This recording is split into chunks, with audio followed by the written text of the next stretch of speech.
Okay, நம்ம இந்த வீடியோவில் ஜனவரிக்கான கரண்ட் ஈவெண்ட்டை தொடங்குகிறோம். சரிங்களா? எவ்வளோ சீக்கிரம் உங்களுக்கு கொடுக்க முடியுமோ அவ்வளோ சீக்கிரம் நான் தரேன். நீங்களும் நியூஸ் பேப்பரை ஃபாலோ பண்ணிகிட்டே வாங்க. தொடர்ந்து வீடியோவை பாருங்கள். முக்கியமான விஷயங்கள்லாம் நீங்கள் குறிப்பு எடுத்து வச்சுக்கோங்க. சரிங்களா? ஓகே, நம்ம கரண்ட் ஈவெண்ட்டை ஒரு சப்ஜெக்டாக படிக்கக்கூடாதுன்னு சொல்லி நான் நிறைய டைம் சொல்லியிருக்கிறேன். ஏன்னு சொன்னால் கரண்ட் ஈவெண்ட்ன்றது எல்லா சப்ஜெக்டோடைய ஒட்டுமொத்த ஒரு வடிவம். சரிங்களா? இதில் எல்லா சப்ஜெக்டும் இருக்குதுன்றத அடிக்கடி நான் உங்களுக்கு சொல்லிட்டு வரேன். நியூஸ் பேப்பர் நல்லா படிங்க. 1 மணி நேரம் அதுக்கு செலவு பண்ணாலும் தப்பு இல்லை அப்படின்றத நீங்கள் உணர்ந்துக்கணும். சரிங்களா? ஓகே, சரி பாருங்கள். ஃபஸ்ட் ஈவெண்ட் பாருங்கள். ஜனவரியில் ஃபஸ்ட் டே அதில் இருக்கிற முக்கியமான ஈவெண்ட்டை பார்க்கலாம். சரியா?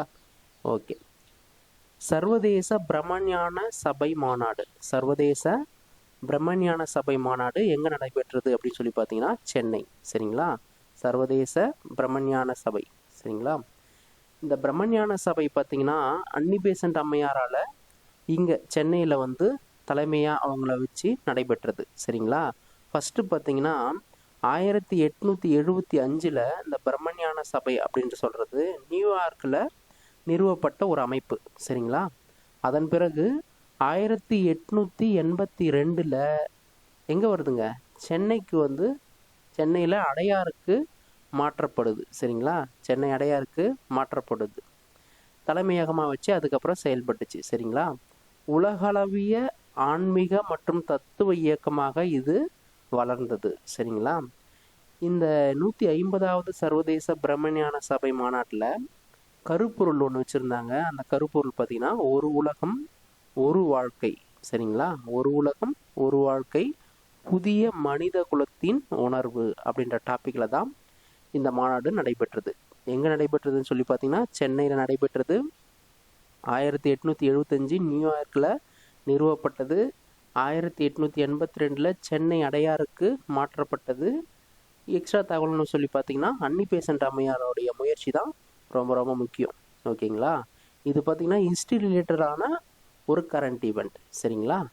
ஓகே, நெக்ஸ்ட் ஈவெண்ட் பாருங்கள். ஓகே, யுனெஸ்கோ பார்த்தீங்கன்னா வருஷம் பார்த்தீங்கன்னா ஒரு சிறப்பான ஆண்டுகளாக அறிவித்து வருது.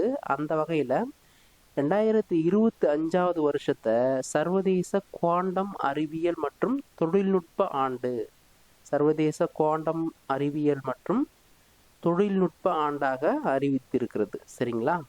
ஓகேவா? 2025 தான் யுனெஸ்கோ இந்த மாதிரி தினமாக கொண்டாடுறதுக்கு அறிவிச்சிருக்கிறாங்க. சரிங்களா? ஓகே, இது மட்டும் தெரிஞ்சுக்கிட்டாவே போதும். ஓகேவா? நெக்ஸ்ட் பாருங்க, ஜீவா திட்டம். ஜீவா திட்டம்னா என்னங்க அப்படின்னு சொல்லி பார்த்தீங்கன்னா கிராமப்புறத்தில் முன்னேற்றத்தை கொண்டு வர்றதுக்காக கொண்டு வந்த திட்டம் தான் இந்த ஜீவா திட்டம். எப்போ கொண்டு வந்தாங்க அப்படி சொல்லி பார்த்தீங்கன்னா 2022. இயர்லாம் ரொம்ப முக்கியம். சரிங்களா? ஸ்கீம்ஸை பொறுத்த வரைக்கும் இயர்ஸ் முக்கியம், பார்த்து வச்சுங்க. சரிங்களா? 2022 எந்த வங்கியால் தொடங்கப்பட்டது அப்படின்னு சொல்லி பார்த்தீங்கன்னா நபார்டு வங்கியால் தொடங்கப்பட்ட திட்டம் தான் ஜீவா திட்டம். சிறு குறு விவசாயிகளுக்கு வேளாண் சூழலில் இயற்கை விவசாயத்தை ஊக்குவிக்கிறதுக்காக கொண்டு வரப்பட்ட ஒரு திட்டம். சரிங்களா? இது பார்த்தீங்கன்னா நாந்தேட் அப்படின்ற ஒரு மாவட்டத்தில் இந்த திட்டத்தை செயல்படுத்தி பார்த்தாங்க. நாந்தேட், நல்லா ஞாபகம் வச்சுக்கோங்க. நாந்தேட் அப்படின்ற இடத்துல இந்த திட்டத்தை செயல்படுத்தி பார்த்தாங்க. அது எதிர்மறைவான விளைவுகளை தராமல் நேர்மறைவான விளைவுகளை தந்தது. அதாவது பார்த்தீங்கன்னா பாசிட்டிவாக அதுக்கு ரிசல்ட் கிடைச்சிது. சரிங்களா? அதனால தான் இந்த திட்டத்தை விரிவுபடுத்தினாங்க. சரிங்களா? அது மட்டும் இல்லாமல் 3 கட்டமாக இந்த திட்டம் செயல்படுத்தப்படுது. கற்றல், மேம்படுத்துதல், ஒருங்கிணைப்பு. ஓகேங்களா? இந்த திட்டத்தை பற்றி தெரிஞ்சுக்கணும், அதை இம்ப்ளிமெண்ட் பண்ணணும், அதன் மூலிமா மற்றவங்களை ஒருங்கிணைச்சி அந்த திட்டத்தில் சேர்க்கணும். சரிங்களா? இந்த திட்டத்தினுடைய நோக்கமே இதுதான். சரிங்களா? இயற்கை விவசாயத்தை மீண்டு கொண்டு வர்றது ஜீவா திட்டம். சரிங்களா? இயற்கை மற்றும் குறைந்த வேலை உள்ளீடுகளை பயன்படுத்தி நீண்டகால நிலைத்தன்மையை உறுதி செய்கிறது தான் இதனுடைய நோக்கம். சரிங்களா? ஒரு ஸ்கீம் இருக்குன்னா அதனுடைய ஆண்டு தெரிஞ்சு வச்சுங்க, எதனால் உருவாக்கப்பட்டது, அதனுடைய நோக்கம் என்ன, அதுவே போதும். சரிங்களா?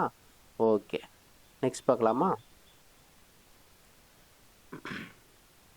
உலக குடும்ப தினம். உலக குடும்ப தினம். உலக குடும்ப தினம் பார்த்தீங்கன்னா ஜனவரி 1ஆம் தேதி கொண்டாடப்படுது. சரிங்களா? அமைதி, ஒற்றுமை, அன்பு இதெல்லாம் மேம்படுத்துறதுக்காக ஒவ்வொரு ஆண்டும் ஜனவரி 1 பார்த்தீங்கன்னா உலக குடும்ப தினம். ஜஸ்ட் தெரிஞ்சு வச்சுங்க போதும். சரிங்களா? இதனுடைய கருப்பொருள் 2026 குடும்ப தினத்துடைய கருப்பொருள் பார்த்தீங்கன்னா நமது உலகளாவிய குடும்பத்தை தழுவுதல். நமது உலகளாவிய குடும்பத்தை தழுவுதல். சரிங்களா? ஓகே. அதுக்கடுத்து பாருங்க, ரொம்ப முக்கியமான ஈவெண்ட்டு ஆர்பிஐயோட ஆளுநர் பார்த்தீங்கன்னா சஞ்சய் மல்கோத்ரா.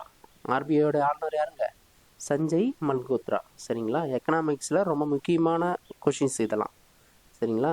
கரண்ட் ஈவெண்ட் ரிலேட்டடாக. சரியா? அதுக்கப்புறம் பார்த்தீங்கன்னா 8 வழி சாலையெல்லாம் பார்த்துருப்பீங்க. அதுபோல் நாசிக் டு சோலாப்பூர் இடையே 6 வழிச்சாலை கொண்டு வராங்க கதிசக்தி திட்டத்து மூலிமா. சரிங்களா? நாசிக் டு சோலாப்பூர் இடையே 6 வழிச்சாலையை கொண்டு வந்திருக்கிறாங்க. சரியா? ஓகே. அதுக்கடுத்தது ஒரு எக்கனாமிக் ரிலேட்டடாக பாருங்கள். மிகப்பெரிய நாட்டினுடைய இந்தியாவுடைய மிகப்பெரிய சர்க்கரை உற்பத்தியாளர்கள் அப்படின்னு சொல்லி பார்த்தீங்கன்னா எந்தெந்த மாநிலம்ன்றதை வந்து வரிசைப்படுத்துறதுல கேட்கலாம். உத்தரப்பிரதேசம், மகாராஷ்டிரா ஞாபகம் வச்சுங்க. தமிழ்நாடுலாம் போட்டுற போகிறீங்க. சரியா? உத்தரப்பிரதேசம், மகாராஷ்டிரா. ஃபஸ்ட்டு இடத்துல உத்தரப்பிரதேசம் தான் அதிகமான சர்க்கரை உற்பத்தியாளராக இருக்கிறாங்க. அதுக்கப்புறம் மகாராஷ்டிரா. சரிங்களா? ஓகே. இப்போது செகண்ட் டே அதாவது பார்த்திங்கன்னா 2/1/2026க்கான கரண்ட் ஈவெண்ட்டை பார்க்கலாம். சரிங்களா? ஓகே. ஃபஸ்ட் ஈவெண்ட் பாருங்கள். ஜல்லிக்கட்டுக்கு எவ்வளோலாம் போராடணும், அந்த உரிமை எப்படி மீட்டாங்கன்றதெல்லாம் நம்ம பார்த்துருப்போம். சரிங்களா? ஜல்லிக்கட்டு பார்த்திங்கன்னா ஒரு பொங்கல் திருவிழா. தமிழ்நாட்டில் பொங்கல் சமயத்தில் மிக விமர்சையாக கொண்டாடப்படுகின்ற ஒரு விழா. சரிங்களா? இந்த ஜல்லிக்கட்டு பார்த்திங்கன்னா இதெல்லாம் நமக்கு தேவையில்லாத ஒன்று. ஆனால் இதில் இன்னும் எக்ஸ்ட்ரா பாயிண்ட்ஸ் கொடுத்துருக்காங்க பாருங்கள். சங்க காலத்தில் 2000க்கு மேலாக இது நிலவுது. சங்க காலத்திலேயே 2000 ஆண்டுகளுக்கு மேலாக இந்த வழக்கம் இருந்திருக்குது. சரிங்களா? குறிப்பாக பார்த்தீங்கன்னா முல்லை நிலம். சரிங்களா? முல்லை, குறிஞ்சி, முல்லை, மருதம், நெய்தல், பாலைன்னு சொல்லுவோம் இல்லையா? முல்லை நிலத்தில் 150 கவிதைகள் கொண்ட ஒரு தொகுப்பு இருக்குது. அந்த 150 கவிதைகள் கொண்ட தொகுப்பு எதுங்க? கலித்தொகை. என்னங்க? கலித்தொகையில் இந்த ஏறு தழுவுதல், ஜல்லிக்கட்டுக்கு இன்னொரு பேர் என்னங்க? ஏறு தழுவுதல். சங்க காலத்தில் ஏறு தழுவுதல் தான் சொல்லுவாங்க. சரிங்களா? அதை பற்றிய சில குறிப்புகள் அதில் இருக்குது. சரிங்களா? 2014 சுப்ரீம் கோர்ட் வந்து இதை தடை பண்ணாங்க. அதன் பிறகு 2017 போராட்டங்கள் ரொம்ப பெருசாக வெடிச்சது. 2023 தமிழ்நாடு திருத்த சட்டம் செய்யப்பட்டு ஜல்லிக்கட்டை சட்டப்பூர்வ ஒரு விழாவாக ஆக்கப்பட்டது. சரிங்களா? ஓகே. அதுக்கடுத்து பாருங்கள், இது ஒரு முக்கியமான ஒரு ஸ்கீமு. பிரகதின்ற ஒரு செயலி. சரிங்களா? பிரகதின்றது 2015 பிரதமர் அலுவலகத்தால் தொடங்கப்பட்டது. 2015 பிரதமர் அலுவலகத்தால் தொடங்கப்பட்ட ஒரு தொழில்நுட்பம் சார்ந்த ஒரு நிர்வாக தளம். சரிங்களா?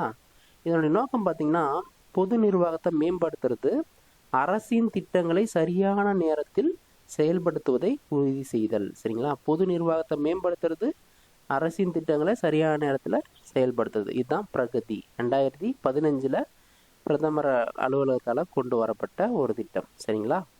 ஓகே. நெக்ஸ்ட் பாருங்கள், ரொம்ப ரொம்ப முக்கியமானது. இது வந்து விவசாய சம்மந்தப்பட்டதும் கூட, அது மட்டும் இல்லாமல் எக்கனாமிக்ஸில் ரொம்ப முக்கியமான ஸ்கீம்ஸும் கூட. சரிங்களா? ஓகே. பேரிடர்கள், பூச்சி மற்றும் நோய்களால் ஏற்படும் இழப்புகளுக்கு எதிராக பயிர் காப்பீடு வழங்குறாங்க. சரிங்களா? விவசாயிகள் வந்து கஷ்டப்படக்கூடாதுன்னு சொல்லி பேரிடர்கள் ஏற்பட்டாலும் பூச்சிகள் மற்றும் நோய்களால் ஏற்படும் இழப்புகளுக்கும் எதிராக பயிர் காப்பீடு வந்து வழங்குறாங்க அரசு. சரிங்களா? அதாவது மத்திய அரசு பிரதமரின் பயிர் காப்பீட்டு திட்டம். பிரதான் மந்திரி ஃபசல் பீமா யோஜனா. ஒரு சில சமயத்தில் பிரதமரின் பயிர் காப்பீடு திட்டம்னு கொடுக்காம அப்படியே டங்கிலீஷில் அடிச்சு விட்டுவான். பிரதான் மந்திரி ஃபசல் பீமா யோஜனான்றது அந்த ஸ்கீமோட பேரை அப்படியே டங்கிலீஷில் அடித்து தமிழில் அடித்து அப்படியே கொடுத்துருவாங்க. அதெல்லாம் நம்ம வந்து குழம்பி போயிடக்கூடாது. சரிங்களா? ஓகே. இது ஒரு திட்டம். பிரதான் மந்திரி ஃபசல் பீமா யோஜனா எதுக்குன்னா பேரிடர் காலத்துலேயோ இல்லை பூச்சி மற்றும் நோய்களால் பாதிக்கப்படக்கூடிய பயிர்களுக்கு காப்பீடு வழங்குறது. ஓகேவா? செகண்ட் பாருங்கள், விவசாய கடன் அட்டை கேசிசி. ஓகேங்களா? விவசாய Kisan credit card, Kisan credit கார்டுன்னு சொல்லி ஒன்று வழங்குவாங்க. இது பார்த்தீங்கன்னா கிசான் கிரெடிட் கார்டு கடன் வழங்குபவர்களை சார்ந்திருப்பதை தவிர்க்க மானியத்துடன் கூடிய ஒரு குறுகிய கால கடனை வழங்குறது தான் இதனுடைய திட்டத்துடைய நோக்கம். சரிங்களா? கிசான் கிரெடிட் கார்டோடைய நோக்கம் பார்த்தீங்கன்னா குறைந்த மானியத்தோட ஒரு கடனை வாங்கிறது, குறுகிய கால கடனை வாங்கிறதுக்கு உதவிப்படுது. சரிங்களா? அதுக்கடுத்து பாருங்கள், தேர்ட் ஒன்று பிஎம் கிசான். பிஎம் கிசான் சொல்லி பார்த்தீங்கன்னா வருஷம் விவசாயிகளுக்கு, சிறு குறு விவசாயிகளுக்கு ஆண்டுக்கு 6000 வழங்கக்கூடிய ஒரு திட்டம். சரிங்களா? ஓகே. அதுக்கடுத்து பார்த்தீங்கன்னா தேசிய தற்கொலை தடுப்பு. தற்கொலைகளை வந்து தடுக்கணும், விவசாயிகள் வந்து தற்கொலை செய்வதை வந்து தடுக்கணும்னு சொல்லிட்டு அதை வந்து 2030க்குள்ள தற்கொலை இறப்புகளை பார்த்தீங்கன்னா 10% குறைக்கிறதுக்கு இலக்கு நிர்ணயிச்சிருக்கிறாங்க. சரிங்களா? 2030 ஆண்டுக்குள்ள இறப்புகளை வந்து இருக்கக்கூடாது, 10% குறைக்கணும் அப்படின்னு சொல்லிட்டு ஒரு எய்ம் வந்து கவர்மெண்ட் வச்சுருக்கு. சரிங்களா? அது மட்டும் இல்லாமல் மனநல உதவி எண்ணம் கொடுத்துருக்குறாங்க. ரொம்ப மனதளவாக ரொம்ப வந்து கஷ்டப்படுறாங்க ஒரு விவசாயி அப்படின்னு சொன்னால், அவங்க தன்னுடைய குறைகளையோ இல்லை தன்னுடைய ஆலோசனை பெறுறதுக்காக ஒரு தொலைத்தொடர்பு வச்சுருக்காங்க. சரிங்களா? 24x7 தேசிய தொலைதூர மனநல உதவி எண். சரிங்களா? அதெல்லாம் கொடுத்துருக்குறாங்க. அதே போல் மாவட்ட அளவுலேயும் பார்த்தீங்கன்னா கவுன்சிலிங் கொடுக்குறாங்க. அதே போல் மனோதர்பன் அப்படின்னு சொன்னால் மாணவர்களுக்கும் இளம் பருவத்தினருக்கும் மனநல ஆதரவு. மனோதர்பன் அப்படின்னு சொன்னால் மாணவர்கள் மற்றும் இளம் பருவத்தினருக்கான மனநல ஆதரவு தராங்க. சரிங்களா? மனோதர்பன் ஞாபகம் வச்சுங்க, இதெல்லாம் டிஃப்ரெண்ட்டாக இருக்கு பாருங்க. ஓகேவா? அதே மாதிரி மனநல பராமரிப்பு சட்டம் எந்த ஆண்டுன்னு சொல்லி பார்த்தீங்கன்னா 2017. தற்கொலையை குற்றமாக்குகிறது. இது தற்கொலை செய்யறது வந்து குற்றமாக்குது, மனநல பராமரிப்புக்கான அணுகுதலை உறுதிப்படுத்துது. சரிங்களா? ஓகே. மனநல பராமரிப்பு சட்டம், இதில் எவ்வளோ விஷயங்கள் நம்ம பார்த்துருக்கோம் பாருங்கள். இதெல்லாம் கரெக்டாக நீங்கள் 1 or 2 டைம்ஸ் வந்து திருப்பி கேட்டு கரெக்டாக மனசில் பதிஞ்சுக்குங்க. சரிங்களா? ஓகே. நான் சொன்னேன் இல்லையா, மகாராஷ்டிரா மாநிலத்தில் 6 வழி பசுமை சாலை அமைக்கிறாங்க. மகாராஷ்டிரா மாநிலத்தில் 6 வழி பசுமை சாலை நடக்குது. இது எந்த திட்டத்தின் கீழே? பிரதமரின் கதிசக்தி தேசிய திட்டம். சரிங்களா? இந்த திட்டத்தின் மூலமாக தான் 6 வழி சாலையை அமைக்கிறாங்க. சரிங்களா? அதுக்கப்புறம் பாருங்கள், ஒரு சயின்ஸ் ரீதியாக உலகிலேயே சட்டப்பூர்வ உரிமைகள் வழங்கப்பட்ட முதல் பூச்சிகள் அப்படின்னு சொல்லி பார்த்தீங்கன்னா கொட்டாத தேனீக்கள். அமேசான் காட்டில் இருக்கிற கொட்டாத தேனீக்களுக்கு சட்டப்பூர்வ அங்கீகாரம் வழங்கியிருக்கிறாங்க. ஜஸ்ட்டு சும்மா தெரிஞ்சு வச்சுங்க போதும். சரிங்களா? ஓகே. அதுக்கடுத்து பாருங்கள், முதல் வந்தே பாரத் படுக்கை வசதி ரயில் வந்து எங்கேருந்து எங்கே இயக்கப்பட்டது அப்படின்னு சொல்லி பார்த்தீங்கன்னா கொல்கத்தா டு கவுஹாத்தி இல்லைனா குவஹாட்டி அப்படின்னு சொல்லலாம். சரிங்களா? ஓகே. ஜஸ்ட்டு தெரிஞ்சு வச்சுங்க, படுக்கை வசதியுடன் கூடிய ரயில் வந்தே பாரத். சரிங்களா? ஓகே. அதுக்கடுத்து பார்த்தீங்கன்னா இந்தியாவும் பாகிஸ்தானும் 1988 டிசம்பர் 31 படி ஒப்பந்தம் ஒன்று போட்டிருக்காங்க. அந்த டிசம்பர் மாதம், ஒவ்வொரு வருஷத்துடைய டிசம்பர் மாதத்தில் அணுமின் உற்பத்தி நிலையங்களுடைய பட்டியலை வந்து வெளியிடும். சரிங்களா? இந்த நாடும் வெளியிடும், இந்தியாவும் வெளியிடும், பாகிஸ்தானும் வெளியிடும். 2 பேரும் சேர்ந்து இவ்வளோ அணுமின் உற்பத்தி நிலையங்கள் இருக்குது அப்படின்னு சொல்லிட்டு தெரியப்படுத்திக்குவாங்க. சரிங்களா? இதுதான் இந்த 1988 டிசம்பர் 31 நடந்த ஒப்பந்தத்தினுடைய முக்கிய கருதுகோள். சரிங்களா? ஓகே.